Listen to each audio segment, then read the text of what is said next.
দ্বিতীয় বিশ্বযুদ্ধের সময় অ্যাডলফ হিটলারের অন্যতম প্রধান সহযোগী ছিলেন আইকম্যান।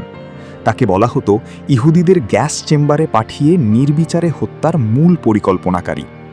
যুদ্ধের শেষ দিকে হিটলারের পরাজয় যখন নিশ্চিত হয়ে যায়, তখন আইকম্যান আত্মগোপন করেন। তিনি ছদ্মবেশে ইউরোপ ছেড়ে সুদূর আর্জেন্টিনায় পালিয়ে যান। সেখানে পরিচয় গোপন করে একটি কৃষি খামারে শ্রমিকের কাজ শুরু করেন এবং সাধারণ জীবনযাপন করে বিচারের হাত থেকে বাঁচার চেষ্টা করেন। কিন্তু অপরাধ কখনো গোপন থাকে না। দীর্ঘ বছর পর ইহুদি গোয়েন্দা সংস্থা মোসাদ তার সন্ধান পায়। সেখান থেকে তাকে নাটকীয়ভাবে বন্দী করে ইসরায়েলে নিয়ে আসা হয়। আইকম্যানের হাতে হাজার হাজার ইহুদির রক্ত লেগে থাকায় তাদের মধ্যে তীব্র ক্ষোভ ও ঘৃণা পুঞ্জীভূত ছিল। বিচারে তার মৃত্যুদণ্ড ঘোষণা করা হয়। ফাঁসি কার্যকরের আগে আইকম্যানের কাছে তার জীবনের শেষ ইচ্ছার কথা জানতে চাওয়া হয়।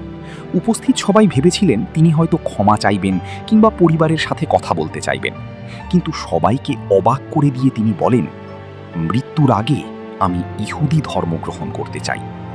তার এই অদ্ভুত ইচ্ছার কথা শুনে উপস্থিত সবাই অবাক হয়ে হাসতে লাগলেন।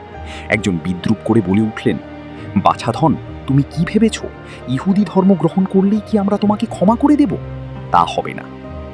আইকম্যান শান্ত স্বরে উত্তর দেন, না, আমি ক্ষমা পাওয়ার জন্য এ কথা বলছি না।